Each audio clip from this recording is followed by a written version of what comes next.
Merry Christmas Christmas पे क्यों नहीं आई? शायद ऑलरेडी 2 मूवीज रिलीज हो रही थी, वो भी बड़ी बड़ी। ऐसे बड़े अजीब अजीब सवाल मन में आते जब हम क्रिसमस मूवी को देखते हैं कि आखिर ये सब चल क्या रहा है। क्रिसमस की नाइट पे लगभग 6-7 साल बाद दुबई से एक आर्किटेक्ट आता है मुंबई, वो भी वापस घूमने के लिए। बंदा अपने परिवार में बिल्कुल अकेला है और क्रिसमस की नाइट को अकेला ही घूमने के लिए निकल जाता है। बाहर जाकर उसे मिलती है कैटरीना जैसी हसीना। खास बात यह कि उस हसीना की 3-4 साल की एक बेटी है, शायद ज्यादा साल की भी हो सकती है। और भी खास बात यह कि अगले से 3-4 घंटे के अंदर में वो बंदा उस बंदी के घर में होता है। अब जब भैया सब कुछ इतना आसान और इतनी जल्दी जल्दी हो रहा है तो समझ जाओ कि कौन फिरकी ले रहा है। आगे जाके इसी सीरीज में एक मर्डर हो जाता है। किसका मर्डर, क्यों हो जाता है, कहां होता है और कौन करता है, ये तो मूवी देखनी पड़ेगी। लेकिन इन्हीं सवालों के जवाब मिलने से पहले मिलते हमें तगड़े तगड़े सस्पेंस ट्विस्ट, और इसी तरह के तगड़े ट्विस्ट, कंफ्यूजन और सस्पेंस के साथ ही पूरी की पूरी मूवी वो खत्म हो जाती है। सबका हो जाता है मैरी क्रिसमस। अब देखो ये मूवी जो है ना हर किसी के देखने बस की तो है नहीं। ऐसा मैं क्यों कर रहा हूं अभी आपको आगे जाके बताता हूं, लेकिन उससे पहले ये जानना जरूरी है। देखो मैरी क्रिसमस मूवी है वो एक नॉवल पर बेस्ड मूवी, जो कि फ्रेंच नॉवल है, नाम है ले मोंटे चार्ल्स। जिन्होंने लिखा था उनका नाम है फ्रेडरिक डैड। ये मैं इसलिए बता रहा हूं क्योंकि ये नॉवल लिखी गई थी 1960 में और 1961 के अंदर इसी नॉवल पे बेस्ड एक मूवी ऑलरेडी बन चुकी है। लेकिन उसके बाद 2024 में मैरी क्रिसमस बनाई है। जिन्होंने बनाई उन डायरेक्टर का नाम है श्रीराम राघवन, जिन्होंने इससे पहले बदलापुर और अंधाधुन जैसी मूवीज वो डायरेक्ट भी की और लिखी भी है। अब इस इंफॉर्मेशन से 2 चीजें कंफर्म हो जाती, एक तो ये कि कहानी बहुत पुरानी है, दूसरा ये मूवी वो एक रीमेक है एक तरीके से। तो मूवी के डायरेक्टर ने इस कहानी को इंडिया में मुंबई के शहर में बड़े अच्छे तरीके से इंप्लीमेंट किया है। लेकिन जो चीज इसमें काम नहीं कर रही वो ये कर रही थी कि इस मूवी की जो स्क्रिप्ट फिल्म के हिसाब से लिखी है उस हिसाब से ये मूवी इंटरवल तक भी ऑडियंस का इंटरेस्ट जगा पाने में सक्षम नहीं है। मूवी खत्म होने वाली थी और आधे घंटे पहले ही आपका इंटरेस्ट जगना शुरू होता है, आपको ट्विस्ट मिलना शुरू होता है और उससे पहले इंटरवल तक आपको ऐसा लगेगा कि यार ये मूवी मैं क्यों देख रहा हूं। लोगों को लिटरली अपने सवालों के जवाब नहीं मिल रहे थे कि आखिर ये चल क्या रहा है। इंटरवल के खत्म होने के बाद मेरे सामने 5 में से 2 लोग तो उठ के चले थे,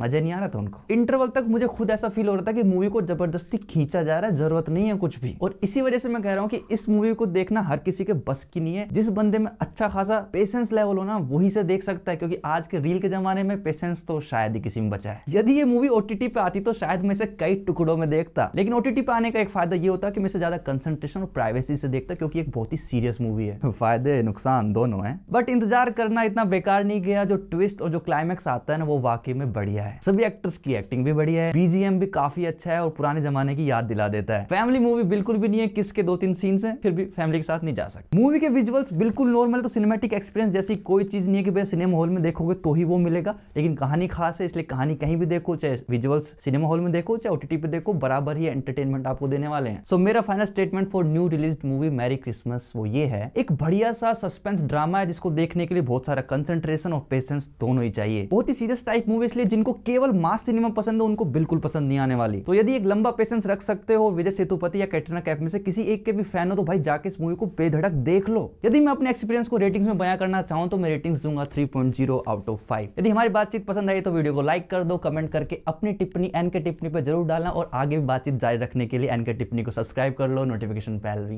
बजा देना।